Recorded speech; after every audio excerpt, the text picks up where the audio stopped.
Bonjour à tous, moi c'est Clara Moulevrier. Je m'appelle Hawa. Moi c'est Louline. Je m'appelle Prisca Fomenou. Je m'appelle Marine. Je m'appelle Amandine. Je m'appelle Léane. Moi c'est Lilou. C'est Antoine Villard. Moi c'est Victor.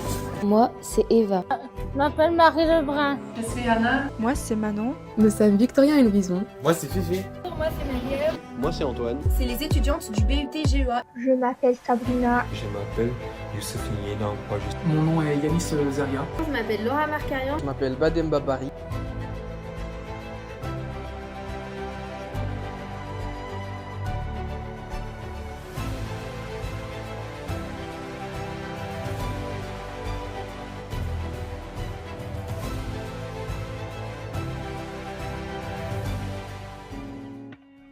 C'est pour aider les gens qui ont besoin de manger. On mange avec des bénévoles. On met les conserves dans les rayons, les gâteaux dans les rayons et les pâtes dans les rayons. On trie des affaires, je plie des affaires, je donne du pain aux gens, je donne du croissant, des cafés aux gens. J'adore être bénévole et les restos du cœur. Regarde.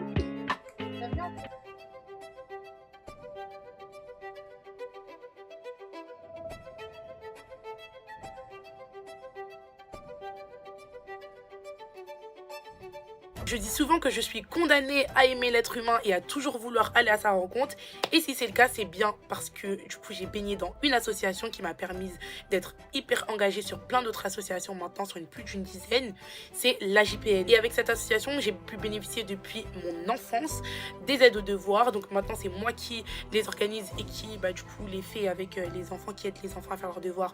Mais du coup, avant, j'en bénéficiais quand j'étais petite. J'ai grandi en fait avec l'AJPN et c'est une association qui m'a toujours énormément aidée.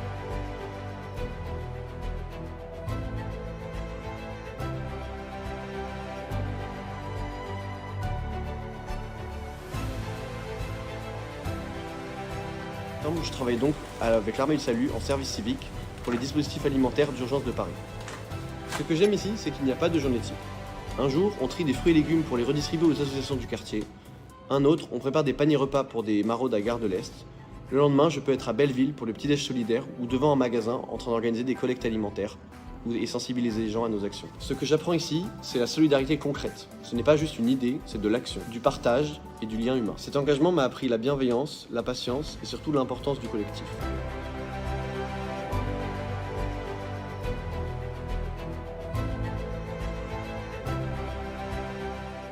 Aujourd'hui, on a tous besoin de moments de partage et de convivialité. C'est pourquoi, à l'association, nous organisons des ateliers de jeux de société, accessibles à tous. Mais il faut bien avoir en tête qu'ici, être bénévole va bien au-delà de jouer aux cartes. Il s'agit ici de créer du lien, de partager un moment d'échange et de convivialité où chacun peut participer à sa manière. Ils nous parlent de leurs expériences, ce qui nous permet de les connaître et de mieux comprendre ce qu'est le handicap visuel. Ce bénévolat, c'est avant tout un moment qu'on attend avec impatience. Chaque minute passée est remplie de rires, de discussions, et on oublie complètement le reste. À la fin de chaque séance, c'est toujours avec le sourire que nous repartons. Enfin, donner un peu de son temps, c'est recevoir beaucoup. À travers le jeu, on partage bien plus qu'un simple loisir. On partage le plaisir d'être ensemble. Car comme le disait Hélène Keller, écrivaine et militante, seuls, nous pouvons faire si peu, ensemble, nous pouvons faire beaucoup. À travers toutes ces expériences, j'ai découvert que le bénévolat, c'est la meilleure école du monde. On apprend à faire, à comprendre, à s'ouvrir. Au final, je ne pensais pas qu'en apprenant aux autres ce que je connaissais, ça allait m'apprendre qu'au fond, je ne savais rien. Chaque élève m'a permis de me comprendre moi-même. Aider des élèves qui ont les capacités mais qui partagent leurs doutes, leurs peurs, leurs appréhensions, la nécessité d'élever leur classe sociale, parfois être le fardeau d'être le sauveur d'une famille. Bref, au-delà d'apprendre, cela m'a fait comprendre que la nature humaine regorge de richesses et qu'ensemble on est plus fort.